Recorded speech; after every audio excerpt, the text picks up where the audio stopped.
Welcome to the second episode of Boys and Balls Sports Talk. Before y'all motherfuckers say anything, yes, we're in the same clothes. It's the same night. We're trying to put the content for y'all. Yes, it's the same night. But that doesn't take away from the good amount of content that is Content is coming. from this. So on this slate, a little late, but we will be giving our MVP, basically just the superlatives for the NFL, our predictions at the end of the year, coach of the year, offensive rookie of the year, all that good stuff, except comeback player of the year because nobody gives a fuck. There's really only one person. It's just Jameis. Right now. Yeah, just Jameis. Right. Maybe King Henry. I don't know. Not the way you start. Hell no. Start And flying. then we'll get into that too. Fantasy matchups, we'll go over that. This man wants to start Clyde over King Henry like a fucking idiot. What else we got? We got college games. Not too much. We're gonna go through top 25 matchups. We got one that we're gonna highlight just a few. yeah, of them. probably 5 games. There's like because you got Ole Miss at Tulsa, for example. or Yeah, Kentucky you got at Georgia Northern playing. Illinois. Georgia's playing what? Kent State. Yeah. So, Yeah, so I like mean, we're not going through everything. Just like high key matchups. yeah. And then we're going to go through every week 3 NFL game and pick them. And we're going to start a record. And loser at the end of the year, we'll think of a punishment. Probably, what should we do? I don't know what to think about that. An oral speech starting the podcast on why you are not good at picking NFL games. Okay. 2 paragraphs minimum. 2 paragraphs minimum. Wow. That's the bet. 2 paragraphs minimum, oral speech to the audience about why you suck at picking NFL games. And we're not going to give our first 2 weeks just because we were going to pick all the obvious games anyways. Yeah, and, like we're not picking Jets over we would have Browns. went 0 for 2 on the Colts. I mean, we would have went 0 for 1 on the Broncos or 1 for 1 on the Broncos. Yep. So, there's But we're gonna start now. I mean, the tally isn't gonna be that fucked up. Like it's 2 weeks. There's an extra week the last 2 years. Anyway. Yeah, so, exactly. we get 16 games. Exactly. We'll be Or 15 games in. It's not too bad. It's not bad. So just break down. We got college games, NFL games, fantasy matchups. What else? Is that about it? Superlatives. Superlatives, and then week 3 NFL picks. Yeah, So- college, NFL. Yep, sounds good to me. All right. So Off rip college. the first one, Clemson at Wake Forest. That's a tough one. It is tough because Clemson looked horrible. Clemson has not looked good. DJ, he has no time. I don't know. That line looks bad. The line looks. DJ doesn't look great either. No, he was the dude at St. John Bosco. Yeah. So I think It's at Wake Forest. I don't think that matters. I don't think it matters that much. I think It's Wake Forest. Wake Forest does have a really good quarterback. I think Clemson is going to win the game, but I wouldn't be surprised if it's. I think it's close. sloppy. I think it's going to be a sloppy game, but I have Clemson. They have better athletes. They have a better team. They're going to pull it out. I mean, it's just they definitely have the better coach. I mean, Dabo is a legend. Really. Yep. I mean, he's just. And think about the 5 stars they recruit every year. Yeah. So They have talent. Wake Forest isn't that talented. They have a couple guys, but they're not nowhere close to Clemson's But level. I'm definitely worried about them down the stretch because there's a chance that just like Notre Dame is every year, which they're not this year. Thank God they're not going to be. God, Notre Dame. But Clemson has a chance to. They play in the ACC. They play the 2 teams are going to play is Miami, Florida and, State, maybe. and Florida State, and those are the only 2 that are going to be good games. This Wake Forest game could be a good game. I think it'd be a good game. But they have a chance to slip into the top 4 if they beat all of these teams, and then we have to watch another shitty team, which it could be too early to jump the gun, but True. I would hate to watch, which I really don't I would hate know. to watch them get demolished by Georgia. Yeah, I would hate that. Manslaughtered. And- I mean, But granted, who's the 4? Nobody's there's Granted, the top 3 that are the elite. it also depends like how because Bama and Georgia are going to play in the SEC championship. Yeah. So they better be 1 or 2. That way, if they lose, they can still drop to 4, like Bama did last year, or how Georgia did last year. Yes. How they fell to, I think they fell to 4. Mm-hmm. Yeah, they were. No, But- they were 3. They were 3 'cause because they Bama didn't was play 1. Georgia till Yeah. So if something like that happens, which but obviously it's gonna happen because Bama and Georgia are probably gonna be undefeated going to the SEC. Whoever loses is just gonna fall to the 3 seed, and then so you have Georgia. I don't know about Ohio State. Unless it's bad though, there's something that could happen because if Georgia and Bama play in the SEC championship game and then someone just routs someone, and then Yeah. let's say Georgia routs Bama, but Bama's look bad against Texas and they look bad against A&M, those games are going to hold value even if they win those games. The committee I don't like the committee. Love SEC. They are. When they expand to Big 12, they might have 7 SEC teams in it. Yeah. When they go, they'll probably have 7 SEC teams. So, but I mean, but you just never know because like Michigan can sneak in there and say Michigan has looked good. Have they played anybody? Not No. really, but they have looked good. But they got to go to Ohio State later this year. That's true. And they have to play them. In the And rivalry. they got to play Michigan State too, and it's not Michigan State is not good. They're carried by Kenneth Walker last year. They were, but it's always a good game. It is. That's true. It'll be competitive. It's like Texas, Oklahoma. I mean, maybe not as competitive. But that game is always competitive. It's a great game. That's great game. Red rivalry. It's like second to the Iron Bowl, but really maybe not because the Iron Bowl's not been competitive since 2014. Really. Since Kick 6, yeah, it has not been competitive. So I do like they brought back the pit and backyard brawl. Yeah, that shit is gas. That was a great opening weekend of football. Before we get a little too off topic, we both got Clemson. Got Clemson. Yep. I feel like it's a pretty easy pick. One that I do want to highlight is Baylor, Iowa State. And we are getting this off Bleacher Report. They have kind of fallen off, but they do have Iowa State winning this game. Iowa State at home. I'll give you that. At home against 17 Baylor. I don't think Iowa State beats Baylor. I agree with that statement. I don't think it happens. I think Baylor is like I could think of not a couple. I think A&M and Texas are better than Baylor. That's just, I mean, obviously a little biased from the Texas standpoint, but I like Texas A&M over Baylor. Mm-hmm. So I think they're a little high, especially after getting – they played a good game against BYU. They did play a good game, and it was in Mormon capital. So yeah, it was.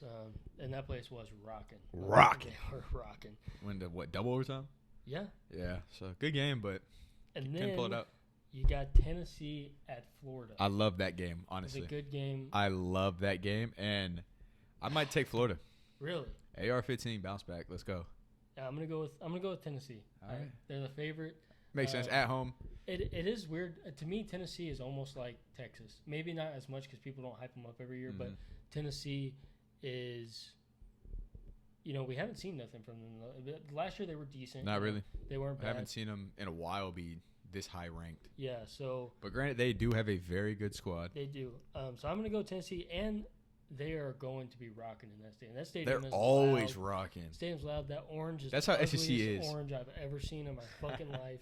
Unless it's on a baseball uniform and they put the gray with the orange splash. Yeah. That's sexy. Speaking of Tennessee baseball, I had Joe winning the whole goddamn thing and he sold on me. In the supers. Yeah. That was embarrassing to watch that, honestly. It was. It fell off. But back to football. That place, no matter how good or bad the team is, they are always rocking, packed stadium. The goddamn Volunteers. What do we got next? Got Texas at Texas Tech in Lubbock. It's a good game. It's going to be a good game. It's always a tough place Good game. They're going to throw the ball. Texas Tech might throw the ball 85 times. Yeah, Texas might. They're not because they got the Heisman winner in the backfield. They're going to they probably are going to run the ball down their throats, but I think Texas Tech will be in the game a little later than what people are expecting. Maybe like the UTSA game this year or this week. Yeah. How UTSA hung in for a whole half. Yeah, I mean, golly, UTSA. Frank Harris. He looked good. Frank Harris has some of the best pocket awareness that I've seen from a college level quarterback. And it's not like he's big D1. Like, and he's a lefty.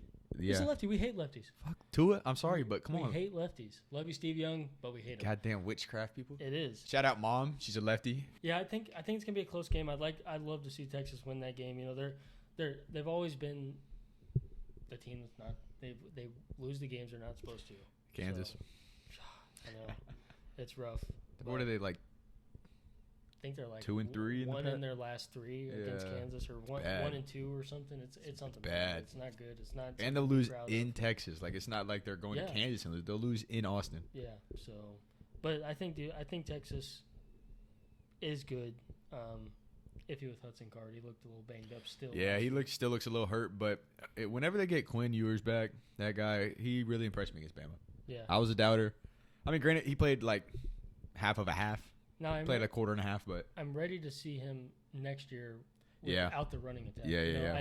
When they are gonna sling it, like they have so many weapons. Oh yeah, I mean they have a really good wide receiver class. I mean it's very underrated. So I like what's his name, Jordan Whittington. Yeah, he came out of Texas. He's from I think it's Cueto. Yeah. And he is nasty. Or no, he's from Cuero. Cuero, that's what it is. I don't know if he's. I really don't know if he's nervous. Nah, tough game though. It is a tough game. The offense really has to step up, and we're talking about A&M and Arkansas. Second best defense in the country behind Georgia. And I don't know if Arkansas is a number 10 team. I really don't. I mean, they played Cincinnati, but Cincinnati they graduated so many people. NFL draft, like they lost a lot of people. Sauce, Kobe, Desmond Ritter, Jerome Ford. They lost a lot of people. Yeah, but I think this game's in Dallas, so it's basically even trouble both ways. This is saying Arkansas at. But I think I'm like 94% sure actually, that it's a neutral site. Yeah, we'll get the confirmation on that, but I believe it's in Dallas, and so neutral site. It's basically 50-50 split which way they're gonna come from College Station and from Arkansas. I will say this: Texas A&M needs this game. Absolutely, need this because they play Bama in a couple weeks. Yeah, AT&T Stadium. Yeah, so it's in Arlington. Jerry World. Screw you, Jerry. So obviously, I'm riding with A&M. Brian, I would like to hear your input. I think it's going to be a great fucking game. I think it's going to be a good game. 7 o'clock, it's prime time. I don't want people to let the numbers get the best of them. That's true. It's the rankings. Because they're both they played a number 20 Cincinnati coming into the year who should not have been ranked 20. I think I'm not confident enough to put money on it. Me either. I wouldn't. But I wouldn't smash parlay. I'm gonna rock with Arkansas. Arkansas, that makes sense. It's fair. I feel like it's really a coin toss. The offense has just been too slow for me. That's true. The offense is Jimbo. Jimbo is stuck in 20. Get Eric Bieniemy down there to call plays. I don't know who you got to get down. He's stuck in 2012. He is. I mean that offense hasn't changed much. The defense, it's going to be a low-scoring game regardless. Yeah, Arkansas's got a good defense. Their line is big up front. A&M's line. I mean, it's going to be a battle in trenches for sure. So both of those trenches are very fucking good. And I do think A&M has the better run game. I will say that. But it's going to be a low-scoring game. But I think I'll just pick Arkansas. I don't, and if there was no numbers next to their things or next to their names, I still might pick Arkansas just because. Or even if one was 11 and one was 10, I'd still might pick Arkansas. I feel like at this point, because A&M was 6, like, it's really – because they lost to App State. They didn't lose to App State. They beat Miami. They're probably number 5 team in the nation. I feel like that's more of a relative good comparison to the quality of team than number 10 versus 23. Yeah. Because I would say A&M's probably closer to 15. Yeah, no, I agree. I said 17 or 18. Yeah, so at that point, like, it's really like – it's like tiers. So you have tiers. And I feel like 10 through 15 is basically the same tier. And the only reason A&M is that low is because they had one screw-up game. App State. But again, I can't stress enough the offensive has just been has not looked good slow. At all. But yeah, Max Johnson did look better than Haynes King. I'll give him that. But 100%.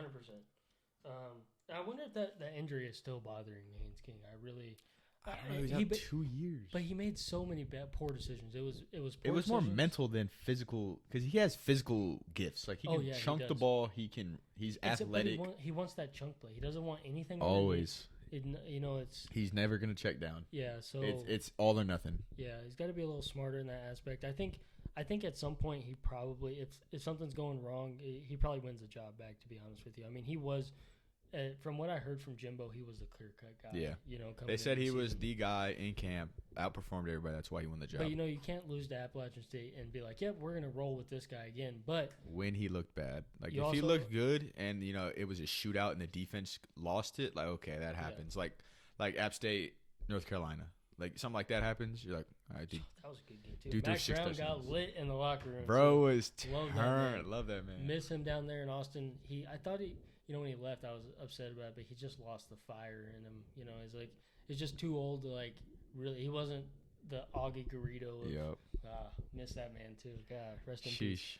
But, he's just happy for Mac Brown. But Jordan changes you. That boy getting jiggy. Mm-hmm. So, we'll That's about it on the college. Oh, there is one more. There's one more. What you got? So. Upset alert? It's not. You got an upset? I think. Is it USC? No. Oklahoma? Oregon State is not going to beat USC. There's no way. I don't think so either. No, it's Wyoming and BYU. I think someone should watch out for that game. I don't know. Wyoming's not good. Wyoming is not good, but BYU is coming off 2 really tough physical games. Like very physical games. Very, very true. And so I think people should watch out for that game. There's been a lot of upsets. Wisconsin, Ohio State. How you feel? It's going to be a good game. Ohio State's going to beat them. It's in Ohio State. I feel like first half it's going to be like a 21-14 game. Yeah. And then Ohio State's going to run away at the end. I mean, really, those Big Ten matchups are always fun to watch. Always. I can't wait to watch Penn State again. Except for whenever you watch like Iowa or something, you just don't want to watch that. They scored their first touchdown finally. Penn State beat Auburn, and they're like, "Oh, SEC who?" But like Auburn is not Auburn that they used to be. And Penn State does look good. Penn State has looked good. They look good. James Franklin. I don't know if I'm sold on him. They can't. He's been hyped up so much, and I feel like he's let them down a little bit. They can't compete. No, they're not competing with Ohio State or Michigan. I feel like I don't know if they play in Penn State or in either one of those places. Tough place, but whoever goes to play there. But if you're going to the Big House, you're not winning the Big House. No, more than likely not. At the shoe, you go to the shoe. You go to the whiteout game? Are you kidding me? That's what I'm saying, bro. Like that's probably the best atmosphere in football. I've said this for 5 straight years. I'd love to go see it, but I am not willing to go sit in negative 10-degree weather to watch a team that I don't really like. That I don't care. Like if they're playing A&M, I'm still not going. Yeah. So. But no, I've been saying that for like 5-6 years. Like they might not hold the most, but the electricity and there's probably 95,000 seats and 94,900 of them are in white T-shirts. Yeah, and disgusting. 50,000 of them are students. Screaming their goddamn. So big. Subpar. Compared to A&M, A&M has the best student section in all of college sports. They sell out 3 decks. Yeah. Speaking of 3 decks, I love that Texas puts the band up there in the 3rd deck over there whenever people come. Oh, that shit's hilarious. They're like, hey, fuck you. We got people coming. The treatment next year in Tuscaloosa is going to be very bad. Yeah. Texas, bring your swamp coolers for the locker room because apparently the AC was out too. Yeah, so. They had to bring their own fucking fans. So, but anyways. Any other upset watch, or you think that's about it? No, I don't think it's upset, just more games to follow. I don't think anybody. I really don't think Wyoming's going to beat BYU. I think BYU. It'll just be a good game. I think that people should just watch out for that game because if they trap game. Yeah, if they do, I mean, you heard it here first. Boys and balls. And then got you covered. Golly, you look at that matchup too. It's like what, Stanford, Washington? Yeah, 5 years ago, you're like, golly, that's a good game because Washington was good. Washington was really good. They were in the Final Four. Yeah. Or at least up until the last week. Stanford and Washington 5 years ago would have been such a good game. Such a good game. Washington had such a great defense for like 4 years. I think Washington routes them though. Maybe not routes them. Like John Ross era. Oh gosh. Straight up the field, go route. 100% Don't care. I'll throw it to you. Yeah. So, they had a lot of corners come out of Washington, too. And I'm sure there's some other, like, good rivalry games going on that aren't in the top 25. Yeah, but we're not really looking at that. We're kind of just looking top 25 right now. Yeah. But if you want to go ahead, we can go ahead and wrap this up and go ahead and slide into our superlatives, unless you got something else. I do have something. Let me hear it. Because I told you about this the other day, and I'm still pissed off about it. I'm an Ole Miss fan. He does like Ole Miss. I do like Ole Miss. They do look very good this year. I don't see them. Oh, I love Lane Kiffin. But their homecoming game against Arkansas. That's a dumb decision. So it's 11 a.m. and it's 2 top 25 teams playing at 11 a.m. What's Ole Miss ranked right now? 16. They could be 2 top 10 teams at that point. They could. And I'm just like, because Arkansas's 10. Yeah. Ole Miss, people would lose. Yeah. Can move up. Yeah. They could. So I'm interested to see when the college football playoff drops their polls because AP polls don't mean shit. Because like Cincinnati was 2 all year, they dropped to 6. Yeah, it doesn't mean anything. And that committee is garbage. It's awful. They're sports writers. That's all. And I'm not saying we're any better. Oh, hell no. You know what I mean? But we're 2 stages. We're just we just like talking sports. But I mean, it's just. I feel like if your whole job is to rank fucking teams, you should watch fucking teams. Like Cincinnati, they did not lose in 2 years. Yeah. And AP poll had them 2 all year, and then it comes out and they're 6.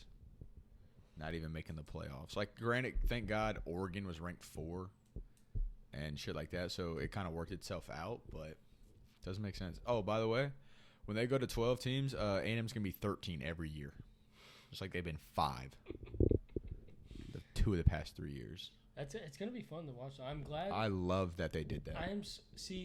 I kind of wish it was 8 instead of that because I don't. The gap between 1 and 12 is significant. 1 and 12 is very significant. But they do get buys. Yeah, they get buys and they play bowls. They play the bowl games and then it's at home, so it's like basically another regular season game.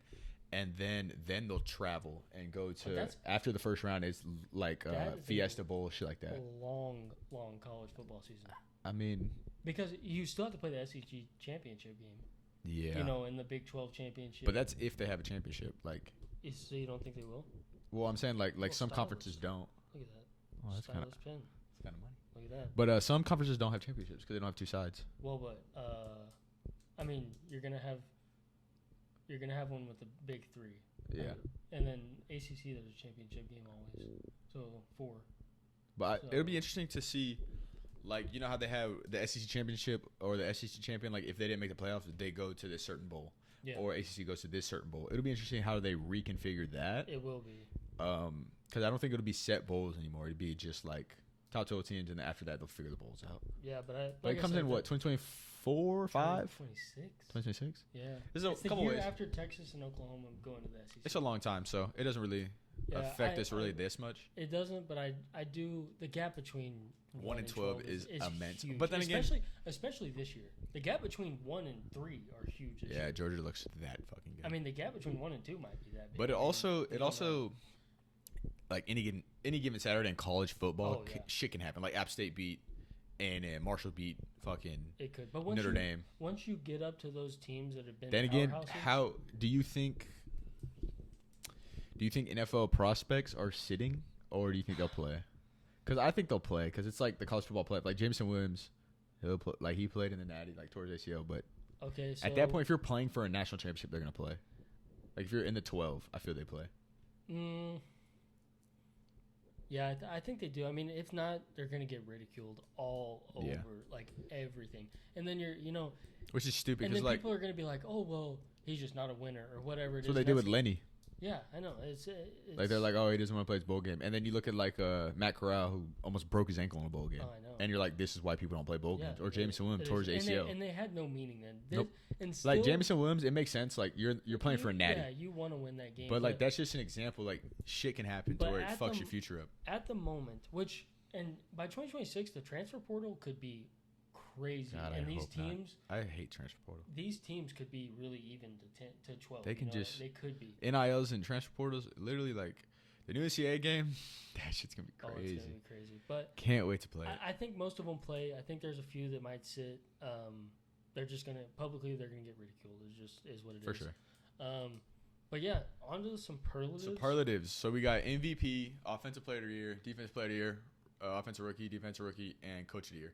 And I think these were pretty much a consensus of like. We were pretty we- unanimous, we- besides one or two maybe. And then also, these were our picks before we saw. Yeah, these before games, you know, before like, we watched football, before we seen any snaps, these were our fucking except for picks. maybe my defensive player of the year. Yeah, that's about it. That one was a toss up, but now I'm sold on the person. So MVP, we both have Josh Josh Allen. I feel like he's the clear one. Patty has looked good, but Josh Allen's in a different world. This game, yeah, I think do they play this year? I don't think so. Though, I don't do believe so. They If they- might. I don't know. I don't think they do, but no, because then y'all would play the Broncos. Well, they could have a out of like Yeah, I like we don't- play at Ravens and shit, and they don't. I don't think they do though. Yeah, I mean Patrick Mahomes is the number 2. I mean maybe Aaron Rodgers shows us something. I later doubt in it. the They're gonna season. run the hell out of the ball like they did on Monday and they need to. or on Sunday. So we're recording this on Tuesday. So we watched Josh Allen yesterday. Him and Stephon Diggs Oh go my gosh, yeah. light that shit up in 3 quarters. I mean the connection. 12, 148, and 2. Like they're missing Gabe Davis, but like I don't think Gabe Davis would have factored in. Yeah, especially not enough to outscore Josh Allen on your fantasy team, right? Nope. But Fuck you, Tyreek Hill. But yeah, no, I think Josh Allen's just a favorite right now. I mean, something crazy would have to Runaway happen. favorite. They're gonna throw the ball 40 times a game. He's gonna get his chances to throw 3 They touchdowns. do a game, not care about running the football. They're They the don't. only team in the NFL that's like, we'll open the game with 17 straight passes. We which do not is care. crazy because their offensive line. I mean, obviously, clearly, It's not but great, but Josh is very aware in the pocket. yeah, and he can move. and he can around. move. He's very mobile. He's But a yeah, freak. I think Josh Allen's a clear. He Dude was. fucking off balance hurtled Oh, I know. for the first down. I And said, he- "Yep, this game's over." It was the first drive. He was the favorite in Vegas to start the year off. So I mean, it's pretty clear. I think he was like plus 800 or something. It's to start the year off. insanity for MVP. So yeah, Josh Allen. I feel like that should be a lot of people. Offensive Rookie of the Year or Offensive Player of the Year. We have 2 different ones. Yes. He has. Oh, okay. So I'm gonna go, and I have Justin Jefferson. I didn't like him last night. Darius Slay, my gosh, what a that performance. man He should have balled. had 3 picks. Okay, I'll give him the first time they lined up when JJS ran that curl. He definitely got away with a pass interference. He grabbed the fuck out of his arm. But other than that, he was clamp all game. And Kirk missed him a few times. Kirk is not good in prime time. Yeah, I think he's 2-10 on Monday Night Football. I saw a tweet and they said they think he has I don't know what it's called, but the shit where you can't see at night, where the lights are fucking like. I had that shit, and like all the lights. Stigmatism or no? Yeah, and stigmatism like that. Yeah. But it has all X's in it. That's what I have when I drive, and it's scary as fuck. And they said they think Kirk has that, and that's why he sucks at night. There could be a possibility. I mean, he missed Justin no Jefferson a lot last night. I love Justin. Jeez, I love Justin Jefferson this year. I mean, it could go either way, but he was my pick at the beginning of the year, so I'm going to stick with it because, I mean, just being transparent. I could pick somebody else, that's looked really good, but I think he's in his 3rd year, and he's looked really fucking the clear number 1. And what's so crazy to me is how late he won the draft. Like 22? And we talked about this. Granted, he was just a slot guy. He was at LSU. There was questions about him getting off the ball and that man's like release. that. I don't see how his release is so nasty. But that's my pick. But I'll give it to the Vikings. The Vikings had him as their number 1 receiver on the board, or like all in the entire draft, and they got him at 22. At 22. So great pick for them. Great value if you like ADP. ADP. But, that's why I got Saquon in the 3rd. Speaking of Saquon. That is who I had beginning of the year, offensive rookie of the year, or offensive player of the year, and I still have Saquon offensive player of the year. He has looked very fucking good. Week 1, definitely balled out. Had almost 200 all-purpose yards, and then week 2, he got off to a slow start, but towards the end of the game, he had like 70-something rushing yards. He looked pretty good, and they're fucking 2-0. And if they want to keep winning, they're gonna have to feed Saquon. Yeah, I think that. So a lot of times, I feel like people, including myself, we get blurred by like our fantasy vision. That's true. And I think that a lot of people are like, "Oh yeah, he might win Offensive Player of the Year," and then you look at his fantasy, and like weeks he's going to have 112 rushing yards or something, but he's only got 11.2 points or, whatever it might be. Yeah, I mean he's going to catch passes. It's kind of like a Nick Chubb. Like he's not valued in fantasy as he is in real life because he doesn't catch passes, but as an NFL running back, he's one of the best in the league. But the only thing that worries me is that offensive line is still bad. Still bad. Daniel Jones is horrible. Daniel Jones is bad, and I don't know if he can overcome how bad that offensive line is week in and week out. I mean, Eli Manning wasn't great, and that line wasn't good. He went for 2,000 yards as a rookie. So, I mean, like, if he does that, he's winning Offensive Player of the Year again. Yep. So, he got robbed for Rookie of the Year. I don't mind the pick, though. I really don't. I think it's a good pick. It's a risky one, I'd say that. I'm not putting money on it, but that's who I felt in my heart. Yeah. Okay, so staying in the NFC East. Defensive Player of the Year. God, we both are the same exact. Love this guy. I feel like it's not really a debate at this point. With TJ Watt going down, Aaron Donald has not looked amazing. Yeah, I mean, Micah is just – he's – God. If you didn't know who we're talking about Micah Parsons. Stud.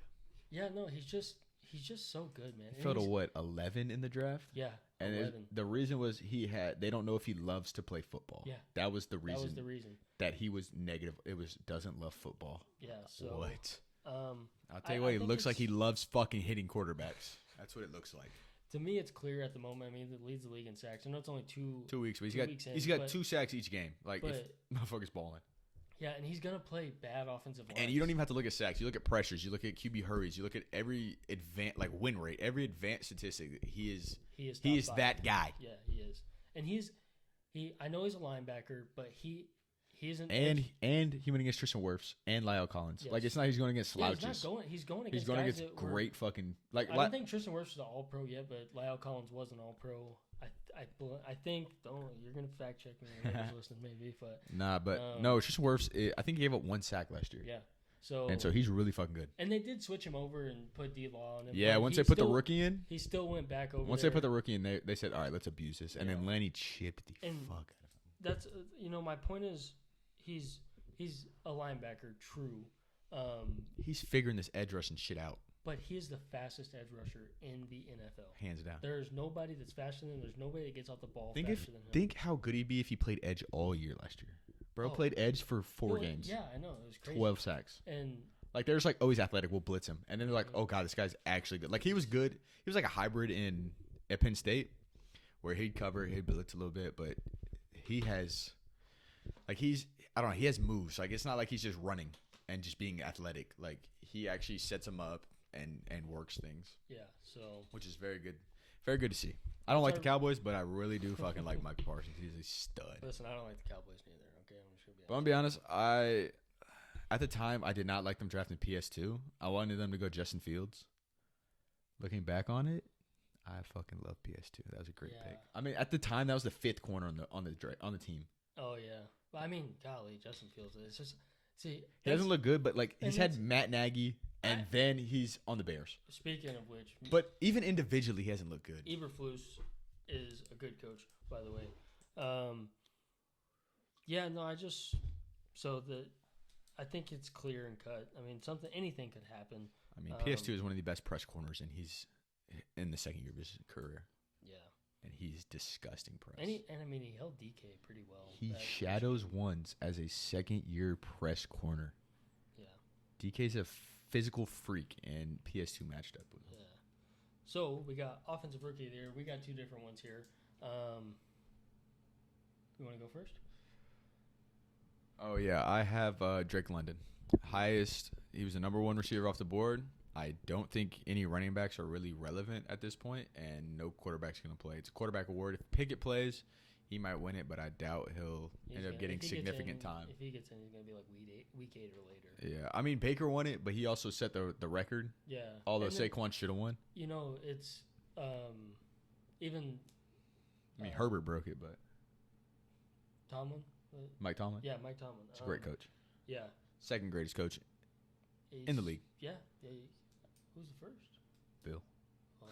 Oh, I got one other over him. Who you got? Andy Reid. I think he's better than Mike Tomlin. I'd give it to him, yeah. But anyways, where were we? We were at Drake London. Drake London, first year off the board. He's gonna get a shit ton of targets. He's looked good through 2 weeks. Yeah. Even against Jalen Ramsey, looked good. Yeah. So, I mean, it's a good pick, and I think a wide receiver. If you're betting on anybody, a wide receiver should be. That class was deep. I mean, deep receiver class. Like, there's not many like super high end talents like a fucking DK or a fucking. And any of the running backs that were drafted are in competitions. They're in big running back rooms. You know, you got Kenneth Walker in Seattle.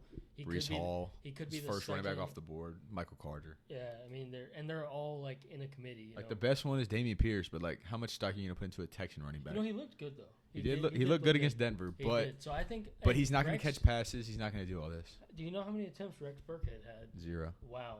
0 attempts. Caught 2 passes, but had 0 attempts. So I think Dameon Pierce is after having 14 rushes in week 1. Yeah, I think Dameon. Lovie Smith said I want to get Dameon Pierce involved, and he did it. And I mean, 70 yards, nothing crazy, but I mean, it's still 12. It's 5 yards per carry. You know, if he against a bad division too, I mean, he could really turn it on the second half of the season. So I mean, he's definitely in the running. He's up there, and my 2 that I think are a little bit better than Drake London. Because they're in slightly better situations, though. Because I think I obviously like both of their coaches better than I like Atlanta's coach. And, Arthur Smith is fucking. Let's block Kyle Pitts every fucking play. I like their instead of using our number 4 overall pick. This motherfucker said we're not playing fantasy. We're here to win games. Let's not use our number 4 overall pick to do that. Yeah, it's not what they drafted him for. I guarantee you that. They could have got anybody from Iowa if they wanted to. If they want a blocking tight end. Motherfucker's in pass pro. But I like Chris Olave or Garrett Wilson. I'm kind of torn, but It's a good one. I think I'm gonna go with Garrett Wilson because I think there's too much target competition down in New Orleans. Yeah, they got two savvy veterans. Is getting a quarterback that I like back in a couple weeks. Wilson, I think he'll make a jump. I think he will make a jump. I'm not gonna lie. I took Elijah Moore because I swore up and down he's gonna be the alpha, and I did not care about Garrett Wilson. Garrett Wilson looks like the alpha there. Yeah, he does. And it's honestly, they're not huge names, but offense is decent. Like they have playmakers. Like it's not elite, but they have surrounded Zach Wilson with talent. They got a good running back committee. They got 2 good wide receivers. 3 if you count Corey Davis. Yeah, Corey Davis. Corey Davis is pretty solid. He had 1 big contract here. I mean, God damn, turned into a bust. He's a good number 3 though. I mean, you can't I mean, they paid him to be a number 1, but it's the Jets. They have to. It's not gonna happen. And they have what's his name, tight end. But they have CJ Ozama. They got Tyler Conklin. Yeah, and CJ Ozama. Yep. That's good mix. He's not playing right now, I don't think. I haven't watched the Jets game. I think he's hurt. Yeah, he was in CJ a got brace hurt. most of the year last year for the end of the year. CJ got hurt. I think it's just Conklin right now. Yeah, but they have good talent up there. The offensive line is iffy. Their defense. If Mekhi Becton was in, they'd be a lot fucking better. But Their he's got defense hurt. isn't terrible. It's not great, but they have good corners. They do have. Their good two corners. rookie corners are really fucking good. And how can you not like Quinn Williams up front? He's just funny as hell. I mean, Bless you. Thank you. So that's my pick is Legendary. Garrett Wilson for offensive rookie of the year. And Defensive rookie of the year. Oh yeah, I feel like this could be recent. He's torn, but I got Aiden Hutchinson. Yeah, I have him too, and it could be recency bias, but he looks good. I mean, he even looked good week 1. He did. He got a lot of pressures. Just didn't get Jalen Hurts down because he's so mobile. And now he's got 3.5 sacks. He's got 3. 3? 3, yeah. Okay. Because he had 3 in the 1 half, and that was the first sack. Because remember, he almost had Hurts, but he scrambled out. So he looks good, and he's not the only pass rusher on that team, but he is the best pass rusher on that team. By far. And, he looks so fucking good against Washington. Yeah, and so him staying healthy is. He was limping around, but he said it's just a football thing. So Papa Perk will be back out there. Yeah, I think that he's clear and cut. He's a freak. I think he's 6'7". Yeah, he's a massive motherfucker and so fast. He did that stunt. They collapsed the 2 D tackles and he just ran free. And I was like, oh my god, once he's gonna die. Yeah, no, he's so good. He's good. So that's but yeah, Sauce's clamps as well. He locked up Mark Andrews. That was our other pick. But I mean, I think it's not a toss up because I think Aiden Hutchinson will win. Plus, edge rushers are way valued more than corners. Oh yeah, for sure. Speaking of corners, Derek Stingley, number 1 corner off the board. You're a fraud, quote unquote, exposed you. If you have freshman LSU Derek Stingley, he might be the best corner in the league in 4 years. But if you have sophomore and junior who looks like he doesn't care about football, you might have a bust. Because freshman year was him.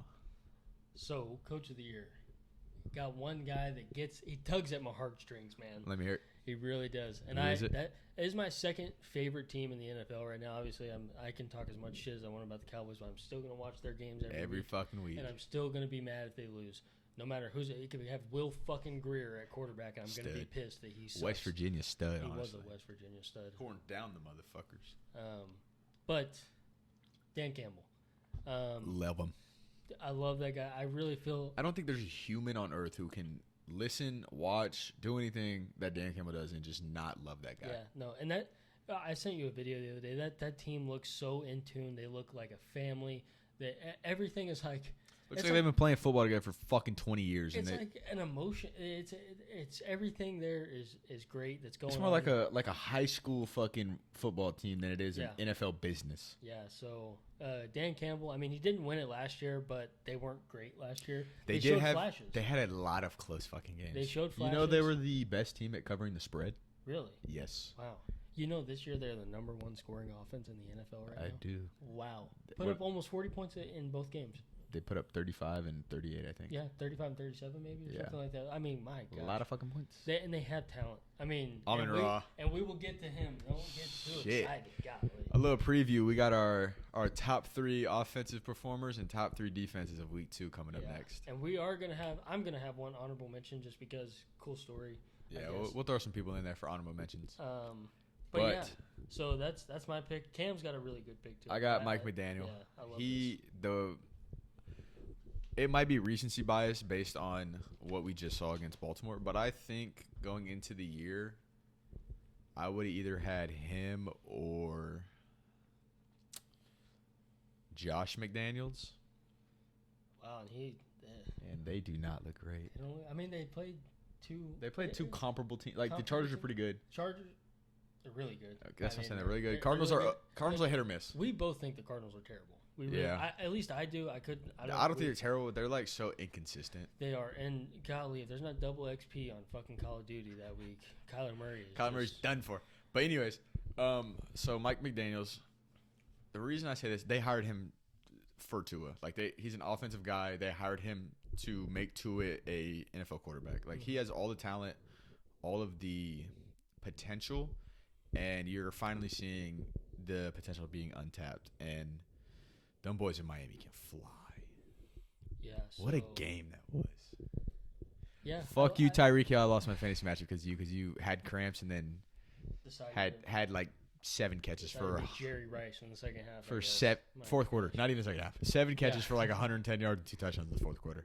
But there's a lot of good new coaches this year, and I think the coach of the year is gonna be to the newer coaches. Yeah, for sure. I don't think like an Andy Reid or a fucking or Bill Belichick or McDermott. Like I don't think they'll. None of them are gonna win the coach of the year. It's just not gonna happen. Nope. And maybe Nick Sirianni. I mean, second year coach. And they've looked really fucking good. They've looked good, and he's getting overshadowed by Jalen Hurts playing very well and that defense flying around. But that's his team, though. And that is his team. So he's got a chance in there, too. There's a lot of good new coaches. I was really high on the Vikings coach, and golly, yesterday they looked horrible. Kevin O'Connell? We want to blame it on Kirk, so we can. Kevin O'Connell. Next week. I mean, they look very good against the Packers. It's like wow, you beat the Packers who rolled over week 1 2 straight years. Yeah, I don't know. They never look good week 1. Yeah, so I feel like the Packers always have a dud game. Like they had that one against Tampa 2 years ago, and then they had the Saints week 1. Yeah. And this year, I guess it was just Vikings. Like they always have one game. They're like, fuck.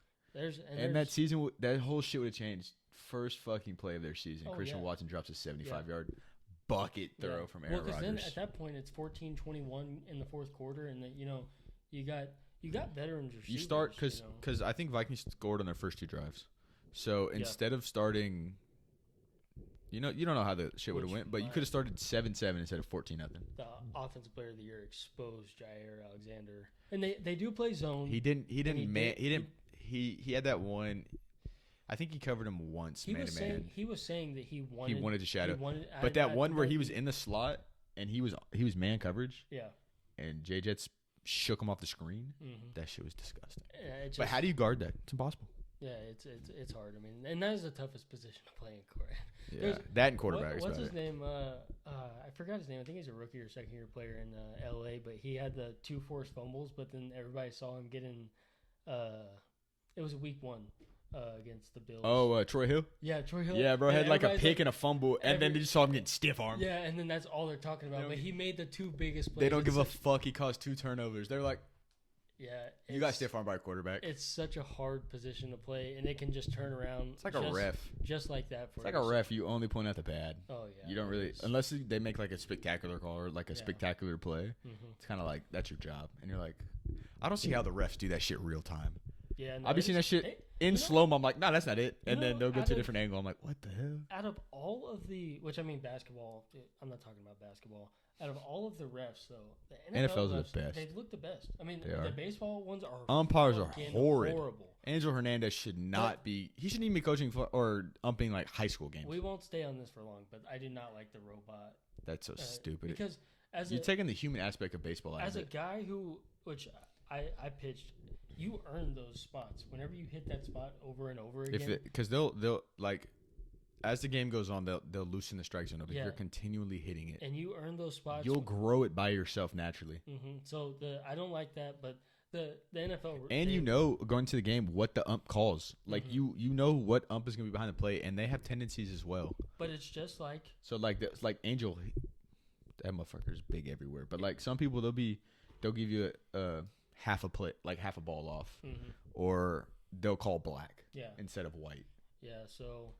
I mean, I don't like that, but it is all to do with the same thing of the illegal contact, which is a horrible rule. I can't stand it. It's the dumbest thing I've ever seen in my life. You can press it for 5 yards, but as soon as you're at 6 yards, you touch him, it's a flag. Yeah, and it's the so same thing. Stupid. Or a linebacker goes out to chip a slot guy. Yeah, flag. And that's all they want to see. It's the same thing in baseball. High scoring. That's why they're trying to do that in baseball. So you have to throw in the strike zones because guys are going to hit bombs. That's why they juice the balls in 2020. These are the best players in the world hitting a baseball. Like, if you give them strikes to hit and you're not making competitive pitches that are like iffy, they're gonna score 10 runs a game. I don't like it. The pitch clock is like, that's kind of. I understand it. You got to speed the game up. The game is so slow and boring. It is slow. I think it's beautiful about the game, though. I do too, but like I'm talking for an average fan, they're not going to sit through 3.5, 4 hours. No, and of 2-1 baseball. Yeah, and it is really bad. Like I remember in high school, like I like the guys just stepping out, taking a deep breath, getting back in relatively quickly. Saying they do that in high school, and the game does go by fast. Granted, it's 7 innings, but I think did we play 7 innings in high school? Yeah, we played 7. Okay. I was like, wow, but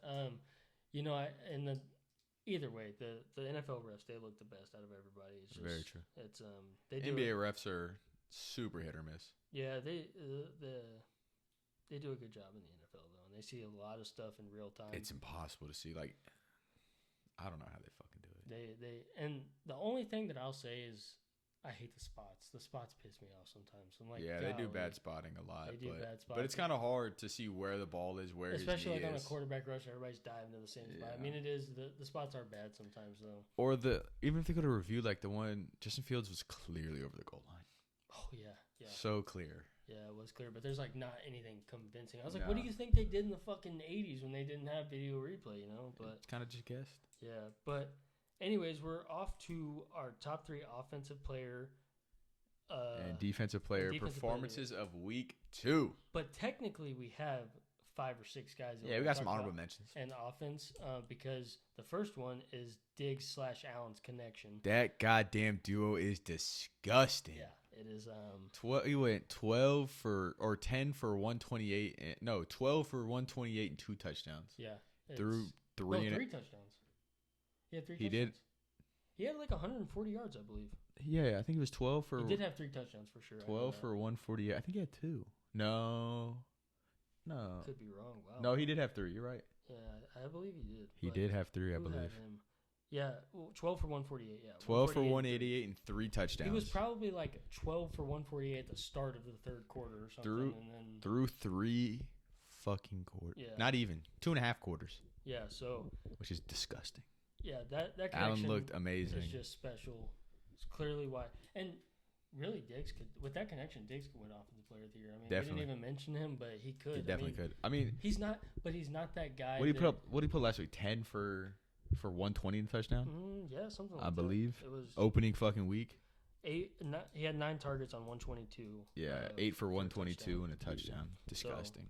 So, he's up there. I mean, he could. He's probably leading the league in receiving. But the thing is that all these guys look at Stephon Diggs gets a lot of attention, but you could see Justin Jefferson celebrating the Adam Thielen touchdown, and he's gonna get posted, and these them boys hitting the gritty and shit, and they're gonna vote on it, and they love the young cats though, like Jamar, all them boys, but they do. Granted, they are special, so I understand. They are. So I don't know if he does simply based off he's not that big figure that everybody's like, but he could win it. I mean, if they aren't biased or anything, I mean, and they might go 14-3. They could go undefeated. They might go 15-2. Like that team looks. They do play the Chiefs at Arrowhead this year. Oh, you looked it up? I'm almost positive they do. I'm just saying that team is. I can't see a team that's better than them. Yeah, they play. Yeah, Kansas City at Kansas City, and then they have some tough-ish games. I mean, they got to play Miami twice, and they got to play Baltimore at Baltimore. I mean, I don't know if those are Miami. I feel like Miami at Miami. No one can play in Florida in September. I don't get it. It's possible. Doesn't happen. But they could very easily lose one game, and that could be to the Chiefs. And I think whoever wins that game loses in the AFC Championship. Who's your Super Bowl right now? Super Bowl. I mean, it's the Bills. Bills, yeah. Who got them playing? Probably Eagles at this point.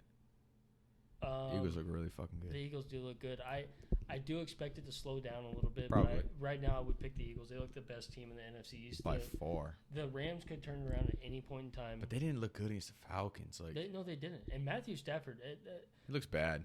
They didn't win that game because of Matthew Stafford. They won that game because they're more talented than the Falcons. Yes. Overall. And Jalen Ramsey called game. I mean, he did. But Matthew Stafford should have had, I think I said 3 picks. There was 3 balls. He's trying to force the ball to Cooper Kupp, and it's just not.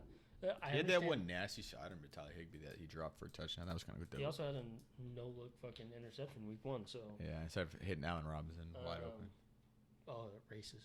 Sorry, I'm not going to get They're racist. Fuck. He is racist. Only those are the goddamn white guys. I know, and they're like trying to disguise Cooper Kupp with like Tyler Higbee and what's that other dude? Fucking, I don't even know his name. He's got long hair. Orlovsky, some dumb shit. Yeah, Dan Orlovsky or something.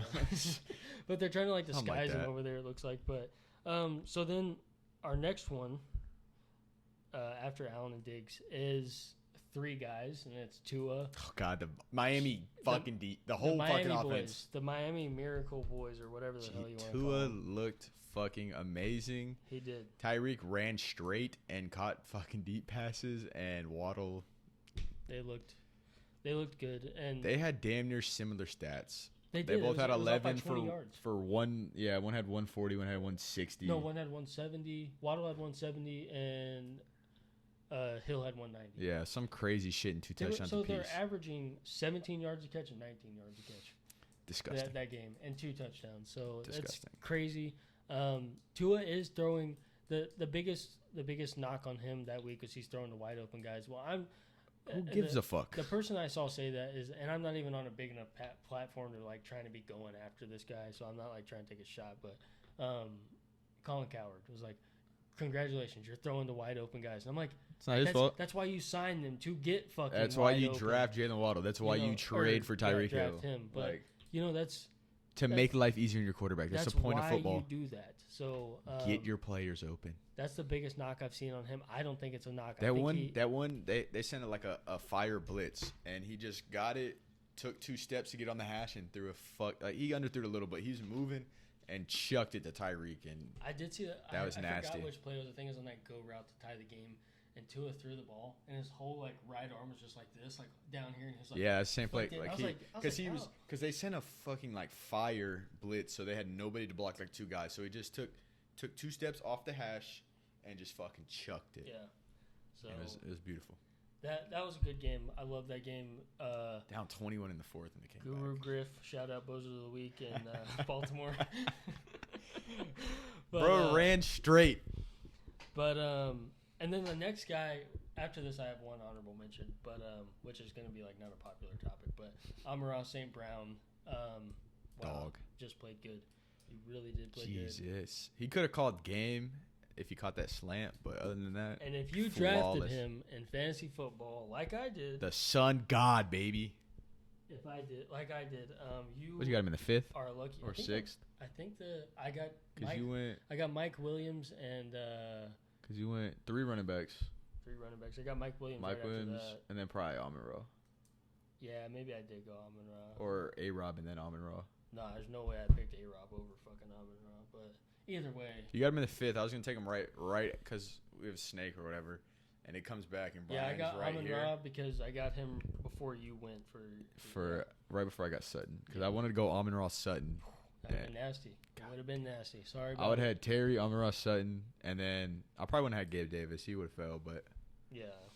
But goddamn. Yeah, no, if you drafted him, congrats. That's this year's Cooper Cup. I think his last 7 games he's got like last 8 targets a game or something. No. Last 8 games he's had 8+ catches in every single game. He's so like crazy. the first guy to ever do it. Yeah, so 10 targets in the last 10. And there was I like that funny thing or that whenever what was it? Is it someone from a fantasy DM'd him? That was so and funny. then he posted it. He was like, I hope I don't get a foot up my John Brown hind part. That was so funny. So, that made me. I'm a fucking kind of DM every single one of my players. Oh yeah, Cam sent me about 12 text messages the other night. I was like, I don't even remember. CMC, tell Baker to quit being fucking Michael Vick. Yeah. So Saquon, kill Daniel Jones. So that was I said, Terry, I don't even know. Blackmail Wentz. You need the ball more. Yeah, that's hard competition up there. So my honorable mention is Joe Flacco. Joe Flacco slung that motherfucker around. Congrats. You 4 touchdowns, no picks, 350+ yards. I don't want to take anything away from him, but Brown's garbage franchise. Just how do you do that? Like how? Up 13 with a minute 55. 13. And one thing that a lot of people aren't noticing is Nick Chubb could have ended out it at the 2-yard line. Remember he did that against a couple the years Eagles. ago and people were pissed at They him? had no timeouts. He could have just fell down. I know. And they got pissed when he ran out, and now they're pissed that he scored. Yeah, I know. But in all honesty, that ain't fucking Nick Chubb's fault. You're up 13 with a minute 55. You expect your defense to not be in fucking shambles. It's not. It's just one of those like big what ifs, whatever. But Joe Flacco, congrats. That was a cool win. That was cool win for 2 franchises that have been struggling for 20+ Jags years. Dog the Colts. Oh my gosh. Again, can't win in Florida. And so our defensive players are the pretty easy. Or performances. I don't know if you say players or performances. We'll just go performance. Doesn't matter. But you got Micah Parsons. Dude looks so fucking good. Just looks good. I mean, it's just I mean, like that's kind of what you expect, but that doesn't mean I'm gonna fault him for doing what he's elite shit. Yeah. You know, Like, we would say the same if Aaron Donald had 2 sacks. You know, is it? Yeah. If he's wreaking havoc, you know, you got to give him. He probably had 12 pressures. Yeah. So, pretty self-explanatory about that. We talked enough about Micah today, so I love that, man. don't want to get too carried away. Darius Slay. Darius Slay, big play. Slay could have had 4. Well, he could have had 3 because he missed the one on the goal line and then got it right after that. So, had 2 picks, could have had 3. A hell of a game. I mean, that Eagles. Hell of a game. He gave up 1 catch when he was covering Justin Jefferson. Yeah. So. Hell of a fucking game. The Eagles defense, they just look good. Slay. It's crazy because they did not look good against the Lions. Yeah, they got that pick 6, but other than that. Yeah, they didn't. Well, I mean, and the Lions had to throw it. And they were playing prevent defense. And the That's Lions true. They were down. They were down 14, and they were just like little crossing routes to Amon-Ra and shit. Yeah. So you know it is. But the Lions, I mean, golly, I can't get enough of that team, man. That's my team I'm rooting for. I really kind of hope they come out. That's a team you want to pull for. Yeah, I mean, I wouldn't mind seeing them get that last spot in the. Dude, they might fuck around and get second in that division. I mean, there's a chance they could get first. I mean, you know, it's a outsider shot, but yeah, it is an outsider shot. But there's, you know, you see 2 teams look really bad in the Lions. You know who they are. Yeah, already. You know they're gonna score. You know those other 2 teams look at the Bears. Like sorry, Bears fan, Braden. Bears suck. Whatever. If you ever listen to this. Yeah, Bears are horrible. Bears, I think they have no talent. But they are going in the right direction as a organization. Yeah. They just need to hit draft picks. They're paying a lot of guys that are not on their roster. That are old. 6 guys that are not on their roster. And they have like Eddie Jackson, all old people. Yeah. Like, I mean, they're still playing the red rifle. They're paying his ass. Did you know that? Yes. I did not know that. My gosh, shout out Andy Dalton. They need to trade Roquan Smith. They do. And he needs to go to Dallas. He's not going to Dallas. That would be dirty. Him and Micah. I'm upset DeMarcus Lawrence hasn't really done anything this year, but I mean, it is what it is. They are freeing up Micah, so they're putting D-Law on the best guy a lot of times. Mm-hmm. It's a good game plan. But yeah, so and then the next person is probably the best. No, never mind. Sorry, he is the best safety in the National Football League, Derwin James. Derwin James, which I do want to have maybe not today, but I do want to do a top 5 safety position list. Or each position. We could definitely. Derwin James is the best safety in the league, hands down. But Derwin James clearly the best safety. Bro's flying around on Thursday night. Yeah, he was. He's everywhere. You said it best. He's the most versatile player in the NFL. Play in the box, play over the top, doesn't matter. He could play anywhere. He can cover tight ends. He can cover receivers. He can play slot. He can cover the best tight ends, and he's got to do it. He's going to have to do it 4 times this year. He's got to play Waller and Kittle, or not Kittle, Kelsey. Yeah, and then I mean he's still got to. I mean, Albert O and Denver's. He's not great. He's not Kittle and Waller. He's athletic. But he's athletic, and they got other weapons to complement him. So he's got a tough task against 6 games this year on tight ends. But he's up for the task. He flies around. This fucking guy. They've missed him so much when he's been hurt. Oh my gosh! And he got paid like he should have. It's a lot of teams. A lot of teams wouldn't have paid him because he's been hurt. But I mean, he played that healthy year, and you see just how good they are with him on the field. Yeah, he is, and that defense is very good. It's the best defense in the AFC West for sure. Yeah, for sure. And they're going to make it tough on the teams that are trying to win that division. And I don't think anybody's going to be able to take away Khalil Mack and Joey Bosa like the Chiefs did, because they'd roll out real quick or hit quick passes. Like, they'll try to take them out of the play every time just to get them out early. That way they get fatigued and they're getting mad. One thing I hate about Khalil Mack is he's listed as a linebacker. Oh, yeah. He's not a linebacker. So it's like Von Miller, like edges. Yeah, but I mean they're just really good pass rushers, and people know that. They're not gonna drop down and. I mean, they'll drop sometimes, but it's nothing like crazy. Yeah, not often. But they're too valuable to like spy or drop them in the nickel against somebody. You know what I mean? Like, no, they might like hit a little flat, and that's about it. Someone that has made a huge transition is Leighton Vander Esch. Went from a traditional 4-3 to nickel. He's been playing a lot of nickel. Really? Linebacker. He has, and he's done a good job. And he's a really good run. He is sideline to sideline. He's very good. And I just thought I'd throw that out there because he's actually kind of impressive. Honorable mention: Aiden Hutchinson, 3 sacks in the first half. Yeah, got hurt, but I don't know if it's serious. He said it's just football stuff, but that man looks so goddamn good. But no, he looks good. Everybody that whole Lions team looked good. I love that team. Gosh, man, I get excited about them. It's just understandable. So, I I think we're going into like the last. Oh, it's just gone a little quicker than. What do we got? Week 3. Week 3 matchups, and we're gonna do a little bit of fantasy here. I think our personal matchups and maybe some like start and sits, controversial. This man. No, I think I'm sold on what the upside, but we're gonna go to week 3 matchups and picks. So first up, we got Pittsburgh and Cleveland. Cleveland. Cleveland. In Cleveland, I just like the Browns. I do. I'll take the Browns as well. Yeah, they clearly have the better quarterback. I mean, it's not a much bigger difference.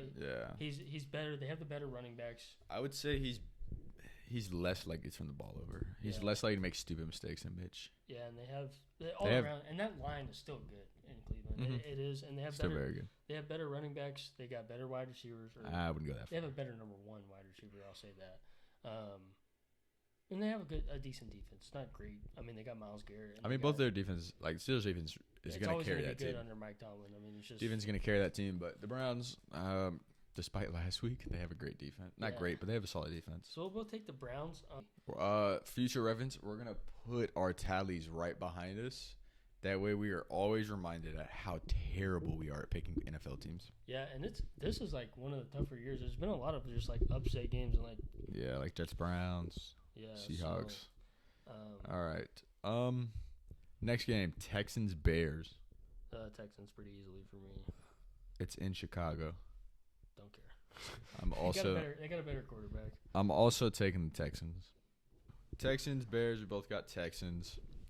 Next on the list, Raiders at Titans.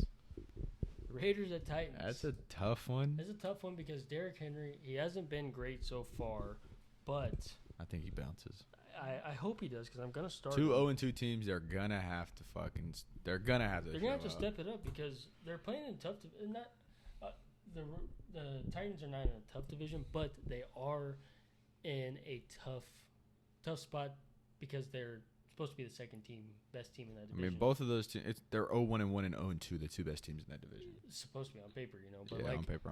But and a lot of people are forgetting that Doug Peterson is down in Jacksonville, and he is a good head coach. He is a good head coach. So and Trevor Lawrence hasn't he hasn't wowed me yet, but he did look good last week. So, but yeah, I think I'm gonna go ahead and take the Raiders. I just love Derek Carr. I'll take the Raiders as well. I think Tay has a big ass bounce back. Look at what Diggs just did against that damn defense. Yeah, Tay's going crazy. Yeah, and it is in Tennessee, but it is in Tennessee. I don't think that matters. I'll take the Raiders though. I mean, it's gonna be a close game. It could too. honestly be a toss-up game, really. I mean, in all actuality, so I'll go Raiders though. Me as well. This one's pretty easy. You got Chiefs at Colts. You taking the Chiefs? Yeah, that's crazy because the Colts are going to start off 0-3, which is going to be a hard hole to dig out of to try to make the playoffs. But then again, the Titans might start 0-3 as well. You have, and then but that division is up for grabs. Like whoever wins the division, obviously, is in the playoffs. But I don't think they have a wild card team. I think you have like a 3% chance to make the playoffs. You start off 0-3, really? Which is crazy. That's wild. I haven't even heard of that. Got Bills at Dolphins in September in Florida. I don't know how you bet against the Bills. I don't know how you do because they clearly have one of the best defenses in the league. They have the best quarterback and one of the best wide receivers. It's hard to do have one thing me and Cam both agree on a lot is quarterback play is going to set it matters. It matters. It matters so much. I got Bills. I mean, I'll go Bills Dolphins too. Could upset them though. I'll go Bills. You got Lions at Vikings. Vikings 6-point favorites. Wow, really? After that on Monday? Yeah. I mean, the odds will probably change by that time. I'll take the Lions. I'll take the Vikings. I like it. I like the different finally picks. We have something. Ravens, Patriots. Ravens at Patriots. Ravens rout Patriots. I agree. Ravens by 40. You got Bengals at Jets. Let's take a moment and just realize the quarterbacks that they've lost to so far. Start this week off: Mitchell Trubisky and Cooper Rush. 2 backup quarterbacks. Yes. So. All right. With that being said, I'm taking Cincy. I am going to take Cincy too. I really hope they bounce back. So it looks rough to start it off. They have. I just don't see the Jets winning 2 big games in a row. Like 2 games they're supposed to lose. I don't see them winning 2 games in a row. So maybe if they're playing like. Houston, I can be like, oh, they're coming off hot, like maybe, but I just don't see them No shot. doing that. So, but if Cincy loses this game, I think it's really.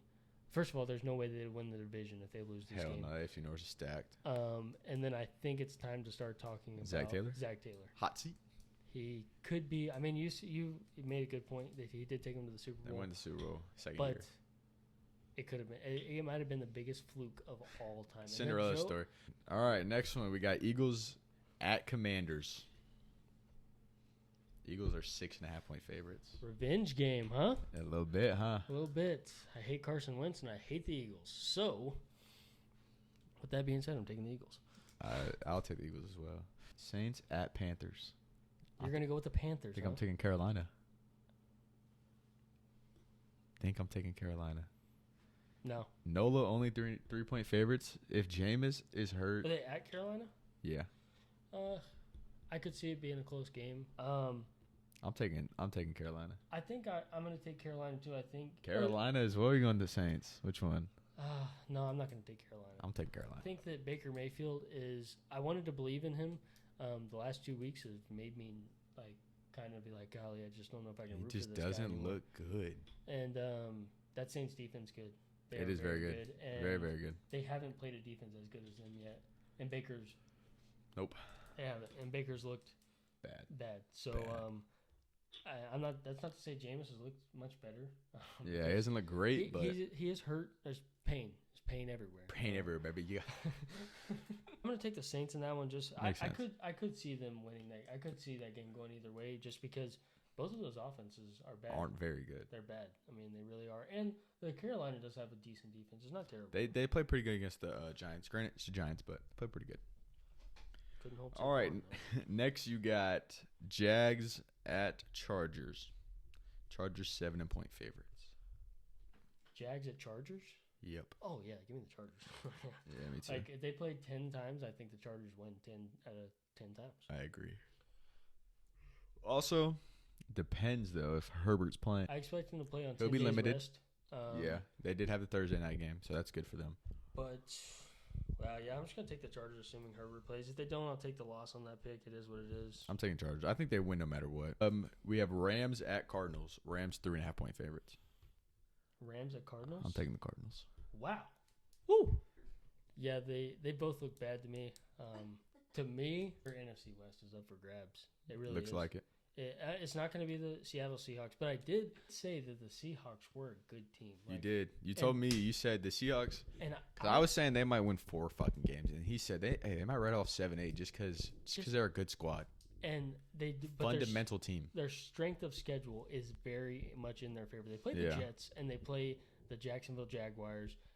They play you're a bad team. You get to play bad teams. They need to tank for a quarterback, though, is what you said. But I could see them accidentally winning 7 to 8 games. Yeah, but they have multiple first-round picks. They can move up. Yeah, but I'm going to take the Rams. Take the Rams. So I think we're only split on 2 so far. You know why I'm taking the Rams? What's the only reason. They have the better coach. Better coach. Yeah. Better receivers. They do.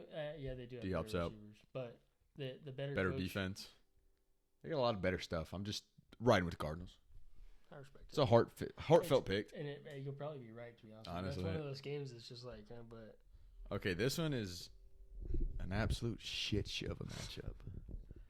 We got Falcons at Seahawks. Seahawks 2-point home favorites. Hey, the 12th man, the real 12th man. Them boys are fucking rowdy. They are loud. I really like Geno Smith, but I'm going to take the Falcons. Fuck, I was going to take him too, but you know what? They're at home. I think Geno... the Falcons have pretty damn good corners. They are. And they haven't looked terrible. They've lost 2 games, but they've been competitive. But again, they don't get Kyle Pitts the ball, they're going to lose most of their games. I'm going to go Seattle. I was going to go Falcons, but I'll switch it up for the brand. You like it? It's a shit show, like you said. Literally. All right, this is a great fucking matchup. You got Packers at Bucks, with the Bucks being 1.5-point favorites at home. Packers at Bucks. Last time they played, Bucks demolished the Packers. I'll take the Packers. Fuck. Give me the Bucks. I think. Mike Evans is out. Mike Evans is out. I think Julio's back. I don't know about Chris Godwin. I don't know about Godwin. Ooh, could be interesting. Give Give me the Bucks. I think Lenny bounces back. And is David Bakhtiari coming back to this week? He should. He was questionable week 1 and 2, and he could have played. Wow. Elton Jenkins back, which was massive.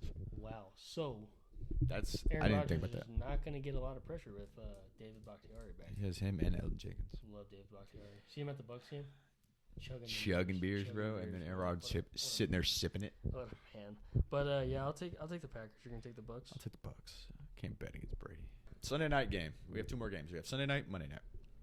Sunday night we got Broncos 49ers. 49ers at Broncos. We got San Fran favorited 1.5 on the road. Broncos at 49ers. No. 49ers at Broncos. Oh, in Denver? In Denver. Golly, man. See, this one, it's tough. It's but tough. Jimmy G is a guy who's going to go win games. He's going to be a game manager. I don't think he's going to win games. He's not going to lose games. Yeah, that is true. We've had this conversation before. He's not going to go win you a game, but he will not lose you a game. Yeah, it will not be his fault. Nope. He's going to get the ball and play. I know who you're going to pick, and you know who I'm going to pick with this next Monday night game. Of course. Well, we get 2 primetime night games for our Look at that. Look at 2 that. shitty fucking primetime games. 2 shitty fucking primetime games. All right, I'm going Broncos. You're probably going Niners. No, I go Broncos. You're going Broncos? I'm going Broncos. It looks slow, but I think it's got to turn around. Last game, we have Cowboys at Giants. Giants 2.5-point favorites. So 0, pretty much. It would be half a point. Give me the G-men. I just went with you. I think Saquon runs fucking havoc on these boys. Yeah, I like the Giants. I like Saquon, but I think they get KT involved finally. I think Tony will have a big game. I think Trayvon. You remember what he did last time they played the fucking Cowboys? He did. 189 and a haymaker. Bitch. 189 and a haymaker. And he did. Give me that guy. Did it to the nicest guy on the defense too, Anthony Brown. Like I've so nice. I've never heard of anything bad. He probably said, "Hey, great catch." Yeah. And fucking punched him. Fucking knocked his ass out. Yeah, it didn't make sense, but yeah. Give me the G-men. I'm gonna take the Cowboys. I don't trust Daniel Jones, but I trust him a little bit more than Cooper Rush. Really, you do. See, a little bit more. I agree with Tony Romo that Cooper Rush isn't that bad. Nah, he's a good serviceable. Yeah, I'm going to go Cowboys. You're going to go Giants. Our first 5 games are all the same. Yeah. We got Lions, Vikings different. Panthers, Saints different. Rams, Cardinals different. Falcons, Hawks. I like 6 games. Packers, Bucks, Cowboys, Giants different. 6 games. That's a pretty good slate. And there's 16. I doubt that we even go 500 on this. The NFL's been wild this year. Yeah. It's been so crazy. Division winners, real quick. AFC East, I'm going with the Bills. Yeah, it's pretty fucking easy. Bills. AFC North. Give me the Ravens. There's one thing that I like about the Browns, and that's their schedule and being able to stay alive until if they week can 13. survive till week 13. But I'm not going to count on it, so I'm going to go with the Ravens also. I like that. AFC South is a shit show, but I think the Colts are the best team. I think the Colts are the best. I know it's hard to say, but I think the Colts are the best team. Well, let's get one thing straight. They're going to start 0-3. Yeah, for sure. But I think the Titans start 0-3 as well. I mean, I'm going to take the Colts reluctantly. I think that division is a shit show. We're going to agree on most of these, except for the AFC West. I think we're going to disagree on this one. I don't think the Broncos win. I didn't think you were going to pick the I'm Broncos. going with the. I think that. I don't know. My heart's telling me the Chargers, but my mind's telling me the Chiefs. I'll go with the Chiefs. I think the Chiefs win it for 7 straight fucking I'm going years. Chargers year. East, I'm taking the fucking Eagles. Yeah, I'm taking the Eagles too. Sadly, I'm gonna go with the Eagles because I think they're clear and cut to win that division. The North, I'm taking the Packers. You going with the Lions? I'm gonna take the Packers just because I think Matt LaFleur and Aaron Rodgers and Aaron Jones and AJ Dillon. If they run the ball 35 times, they're gonna win games. Yeah, so I'm gonna take them, and because they also have that Vikings away game out of the way. Yeah, they get to play them at home. They get to play them at home the next time. I think it's a completely different story. And everybody's 1-1. It's not like the division's it's not, lost. Yeah. All right, NFC South. I think I'm taking the Saints. Wow. I just thought I'm gonna take the Bucks because Tom Brady's got that monkey off his back too. He finally beat the Saints. Finally. Oh my gosh! Whenever the Super Bowl wasn't on the line, he couldn't beat the Saints. Nope. So, but I'm gonna take the Bucs. He was 1-4, and the only one he had was in the playoffs. Bucks Saints. So we have two different division winners, which would be the Chiefs and Chargers and Bucks and Saints.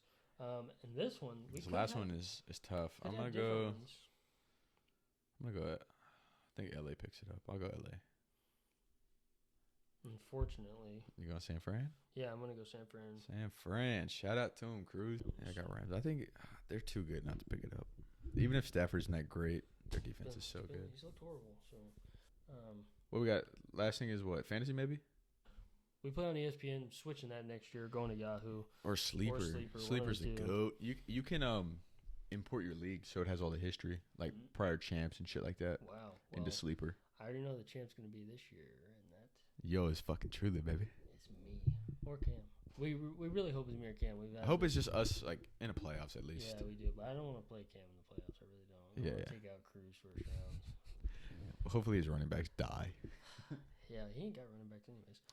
So all right. So I had Trey Lance. Tough. That sucks, but I'm picking up either Wentz or Aaron.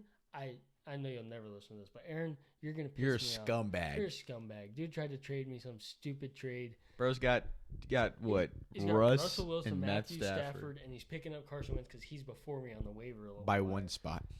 And I'm like, golly, but whatever. You know what? Ass. I'll ride with the Goff and Amon-Ra stack. Nice stack, low key. But I'm gonna put Goff in there because that's who I'm gonna end up getting more than likely. I'm gonna start Derrick Henry. I'm gonna start Aaron Jones. Tell him what you was finna do. It's still on the table. But oh my god. No, I'm gonna start Derrick Henry. But I was thinking about starting Clyde. I really was. And the only reason was just Derrick Henry's just golly. I mean, he hasn't looked the same. He has not. I mean, he's got that chance to break off that 70-yard touchdown run and stiff arm Josh Norman out of the fucking screen or something. So prime time, baby.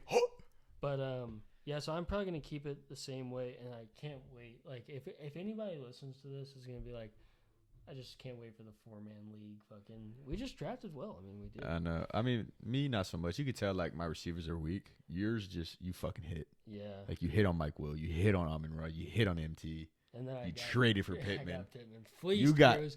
Fleeced. And I got D-Hop coming back. Exactly. You got D-Hop sitting on the bench. Like you got a squad. So the only questionable part is the quarterback position, but got the number one scoring offense quarterback coming in next week. So dug it out. And your matchup, Colby's not a powerhouse. He has the potential for his receivers to go fucking stupid. We play 3 wide receivers, by the way. Forgot to mention that. 1 quarterback, 2 running backs, 3 wide receivers, 1 flex, kicker defense. Yeah. So he's got 4 really fucking good receivers. He does. And he's got a good stack with Burrow and he's got Burrow, Chase Higgins, and Tay and Waller. Yeah, so but Colby's got out. He's got a chance every single week. You know, I mean, it's if those wide receivers pop off, it's gonna be interesting. He's got a mobile quarterback. If they do what they do week 1, like Tay and Chase and Higgins doesn't get a concussion, that team is fucking scary. But he does have holes in his. He's got like what, Cam Akers, Demont, and Demont's an automatic start for me this week. Anybody wondering, Demont is an automatic start against Houston. Looked good against the Packers. They finally figured something out in that run game in the second half. Yeah, working for them. I think it went over 100 yards. Oh, he had like 112. Yeah, I mean, but yeah, he has Miles Sanders who looks good. He's got Devin Singletary's But if you're wondering about Demont and your flex this week, throw him in there. Throw him in there. 100%. Well, granted, it depends on who you got, he's flex worthy. But if you're in competitive leagues, like it's sometimes depending on how you drafted, it's going to be hard to come in. And injuries, like if you had Elijah Mitchell, you had anybody like that, you can flex them. Like if you had Keenan who was out. In my opinion, you have a squad. You got Pittman if he's back from the quad. You got MT.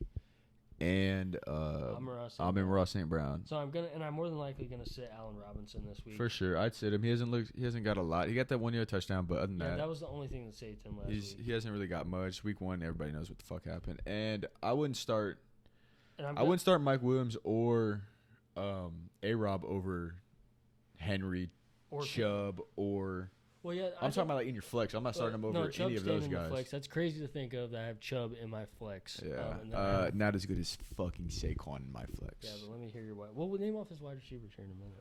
But I'm gonna keep Amon-Ra, and I'm probably gonna take Mike Williams out, depending on the Keenan Allen thing. They are playing Jacksonville, But if Herbert's not playing, I wouldn't play anybody. That's a big deal breaker. And then I got Matt especially playing Jalen this week. Oh yeah, Jalen. I'm sorry. Jalen, I'm so sorry. Your team is horrible. We love the shit out of you, Jalen. Your fucking team sucks. Your team sucks. You're a donation of $100. Jalen drafted Deontay Johnson as his wide receiver 1. No, you got CD. Oh, but he had 101. Went JT, CD, and Deontay Johnson. So I went CMC at 2, got Javonte at all the way back at whatever the hell pick it was, and then second, and then got Saquon in the third. Yeah, Jalen. Talk about a stack. Jalen is the reason that Cam has a good team. Yes, because Jalen drafted before me. He could have sniped, and Cam could have ended up without Saquon, without Javonte, either one of those. And yeah, I don't know what you would have done because there's no wide receivers left. You know, hell no. I mean Lamb and Deontay, but you're not going to reach for them there. I mean, it would have been. I would have probably went Mike Evans. Yeah, or Tyreek Hill. Yeah, I probably went one of them two. But looking back, I'm 0-2 on the year to start. But I played Travis Kelce and Justin Jefferson, who blew the fuck up week 1, and this week I played Tyreek Hill. So if people don't blow up, I mean, I've given up 300 something points in 2 weeks, 340 points. Colby also has Indy's defense against Kansas City, so hopefully he keeps it that way. Yeah. It'd be nice to get negative 10 points right there. So I've given up 340 points, and I've scored a shit ton. I'm playing Jalen, whose team is horrible. Love you again. He's got Kyle Pitts, sucks. George Kittle may be back, but either way, he started fucking Rex Burkhead. That's all I gotta say. Yeah, I mean, you can't start TP though because you don't know. You just don't know. Like the only thing. And he's got 2 empty bench spots. I don't know what that. He had one on claims, but it was MVS. He played on Thursday. He must have got pissed off or something. Cam was a 20-point favorite this week, so. I got Herbert. If he plays, he's gonna be a dog. And then my running backs are C-Mac, Javonte, Saquon. That's fucking nasty. Yeah. The only shit I'm scared about is my receivers. They are not that great. I tried to trade Cam, Mike Williams for AJ Dillon, which it still might. Still on the table, but I'm trying to get somebody better, like a Keenan or something like that, or AJ Brown. And me and Cam, we went running back heavy to start it off. And we both went 3 running backs. Looking back, I probably should have grabbed I don't know, because I really like Javonte and Saquon in second and third. I probably would have went. I had the 104 and got Derrick Henry. Yeah, I should have got covered J-Jets. Looking back, I should have went like Tyreek in the second or something along that lines. That way I had an elite receiver with 2 elite running backs. But my whole thought process is hopefully Javonte takes over. Yeah. Eventually, like he's getting a lot of the work now. But if he takes over, that's 3 top 5 backs. And I feel like my 3 top 5 backs outset my middling like receiver 2. Golly, let me tell I mean, if I could start fucking like 5 running backs, I would. I got AJ Dillon, Ramondre Stevenson on the bench. Like, hey, we can make it happen. Okay, we can go 1 running back spot next year. 7 flexes. 3 or 4 flexes, 1 or 2. How about say fuck it, all flex? I will say for anybody in the position that me and Cameron, we're in a couple other leagues. This is just our league. This is our money league. Yeah. Big old money league we're both in. Yeah, this is $1,000 on the line. So yeah, this is my total, this is my most important league. Everything else I don't give a fuck about. It's important for bragging rights with the homies. Yeah, you know. But, make sure you kiss your homies goodnight though. If you are in the position that me and Cameron are in, because we both have Washington receivers, I got 2 of them. Just start them. Yeah. Just start them. There's so much target share on that team. Like, even Jahan Dotson has looked really, really, really fucking good. Like, one of those wide receivers. So, the way it's looked so far, and it's only week 2, but one of those wide receivers is going to get the touchdown. The other one's going to get 9 receptions. It's tough. Like, Curtis Samuel looks like the best one out of all of them. But you think, like, at some point, Terry's going to be Terry McLaurin. Yeah. At some point, he's going to catch a deep ball. At some point, he's going to take a slant to the crib. At some point, Carson Wentz is going to realize, like, holy fuck, Terry McLaurin is that guy. Yeah, so just start him. I don't see the downside. Like, they've performed, and they're going to throw the fucking ball. They have to throw the ball. Who do they play this week? I forgot. They play, Philly. Philly. Another shootout game. Possibly. They have to throw the ball. It's possibly going to be a shootout. Philly has looked very fucking good. They have looked good, but I think that they're going to, like, once they're up, they're going to be playing prevent. It's in Washington? Yes. Yeah, still don't care. They're going to be playing prevent defense, and they're going to get a lot of garbage points. If it's that bad, I hope Terry becomes Terry McLaurin. Because like I have 3 receivers that are like probably I wouldn't say boom or bust, but they got a wider range of outcomes than most. Like Colton Sutton can go like what he did this week, 7 for 122. Could have had a touchdown, got called back. Get your big ass foot in line. Got him in prime time. Yeah. So like, if he Don't goes, start any Cowboys player on Monday. Don't do it. I promise you. I like CD. That's about it. Yeah, only one. Schultz. Schultz got the PCL. Cooper Rush, you're definitely starting. Zeke and Pollard is just like, who's going to score a touchdown? You don't know. I mean, he's averaging 5 yards. He looks good, but not for fantasy. He's got an extra step, too. He's a great NFL running back, but he is not looking good for fantasy. I thought he'd catch a shit ton of passes this year. Yeah. That's why I was like in the third, fourth, I'd take him, but. It's been weird. But I wouldn't start anybody but CeeDee Lamb. That's the only person. Noah Brown looked good, but you just never know. There's somebody that Jalen Tolbert might start next week. They just dropped, what's his name? Dennis Houston. Yeah. But all I have to say is I have, like, with my receivers, it's kind of like I hope they boom. Like, I got Gabe Davis who can catch 2 deep balls for a touchdown. I got Colin Sutton who can moss a motherfucker. And Terry McLaurin can take one to the crib at any time. I'm 0-2. I think the team is still good. I can make trades. Like, I have A.J. Dillon who... You going to start Kadarius this week? Hell no. Oh. I have A.J. Dillon who looks really fucking good. I have Ramondre Stevenson. If Damian Harris is hurt, he'll be a great value. Kadarius Toney might pop off. Curtis Samuel is really fucking good. But I don't know if I trust him yet. I really would like to make that trade for you, man. I don't know. But I don't know who I would start. Like Mike Williams, I don't feel like I want to start him over Terry Sutton and even Gabe Davis. I would want to start him over Gabe Davis, to be honest. But Gabe Davis is like, it's the best offense to throw the ball 85 times a game. But there's one thing that we both did talk about week 1 is the fact that you have to rely on the touchdown or the deep ball. And that's that. I just need one or the other. Like, if he scores a touchdown, cool. Like week 1 was perfect. Both, cool. Week 1 was perfect case scenario. Like, I only need 13 points on my wide receiver 3, like 12-13. So if he catches a deep ball, cool. If he gets a like a red zone touchdown, cool. Week 1 he got both. Like, he didn't get a lot of targets, so I know he's not going to get a lot of targets. He might get 6, 7, 8. But if he gets one or the other and connects, that's what I need. Yeah. And so week 1 he dropped 18. He just happened to get both. Yeah. So like, but I feel like I should bank on that because they throw the ball so fucking much, and they're gonna take deep shots. He's gonna get red zone looks. It'll be, I don't know. I think I'll probably end up doing that deal eventually, but I'll probably look around. Personally, I took Kareem Hunt out in the primetime game on Thursday because I have D-Mont in one of my other leagues, so I just figured, take the RB1. I don't like playing people in Thursday night games. Yeah, I just can't stand sucks. It sucks, man. So, but like, I had Herbert. I'm obviously playing Herbert. I mean, you're gonna play quarterback in a primetime game. I'm playing Herbert. His name's Justin Herbert. But like Mike Will, you had to play because like Keenan's out. Sorry, Mike. Plus, Evans also, owners. I feel like it's not that. I feel like it's not that important so early in the year. But like once it's like week 14, week 13, and they're fatigued as shit and they're going off 4 days rest. Start Rashad Bateman. You Stud. have to. You have to start Rashad. I think he'll get more targets. It's just his whole thing is like he's not getting targets, but he'll get. There's 2 people in that offense catch. Yeah, you get Mark Andrews. I mean, you got Rashad Devin. Bateman. You got Devin Duvernay, but I mean, hook 'em horns, baby. Whoa, we got that one on video. Cut it out, baby. But yeah, too bad Cam does the editing. I'll keep that in there for y'all boys. But yeah, I think Rashad Bateman is a must start. Has to be. I don't want to say must start, but if you have him, and because like at that point you're taking him in the 5th, 6th round, like he's probably one of your good receivers that you got. That was the whole total. But he had 7 targets. That's what I'm saying. Like, he's had a touchdown both games, so it's not predictable, but like it's not predictable because in the red zone they're going to be throwing it to Mark Andrews. It's just like, who the fuck else do they have besides Mark Andrews? It's just him. So like at some point I think he turns into like an alpha, not an alpha because Mark Andrews is there, but I think he'll get double-digit targets multiple games. Yeah, so I think he's a pretty good start. That's all you need in PPR is volume. Like Deontay Johnson is relevant in PPR because he gets so many targets. Let's see who else. People I'm selling is Robert Woods. I don't think anybody's taking him, but yeah. I mean, I love Bobby Trees. I love him, but like, golly, man. You remember I made that bet with Ira that Bobby Trees would outperform Cooper Kupp, and he smashed, and then Cooper Kupp was the fucking wide receiver 1 next year. I was like, thank God I didn't make that bet this time. Yeah, but I mean, Robert Woods, he's just coming off the ACL, the oldest guy on that team. Old, not good. Who has a quarterback that cannot throw? He's a wide receiver. Ball. He's a wide receiver. Yeah. Gig him.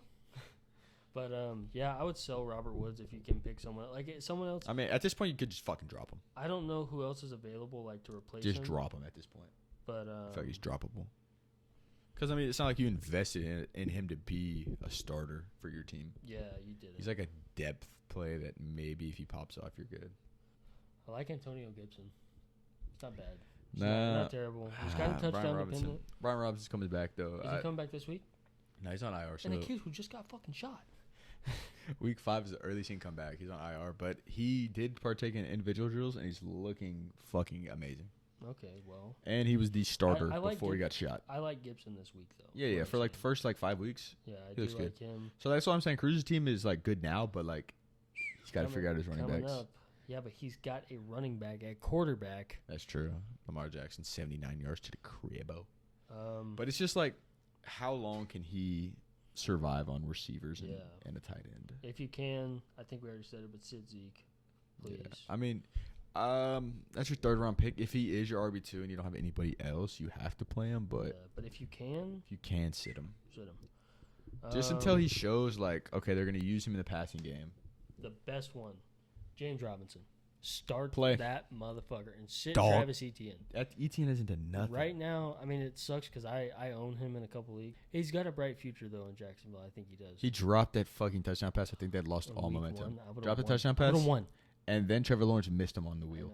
So that's 2 touchdowns he could have had. I feel like that would have been all the momentum. And James Robinson, I hate to say it, but he looks fucking good off the Achilles. He does. Looks way better than Cam Akers did. Yeah, way better. But he's also a bigger back than Cam Akers. Yeah, more he's physical. He's not as elusive as Cam Akers. Like Cam Akers is a big fucking back, but he's elusive, and like he used more agility and finesse than power. And James Robinson's a bruiser, but James Robinson looks fucking good.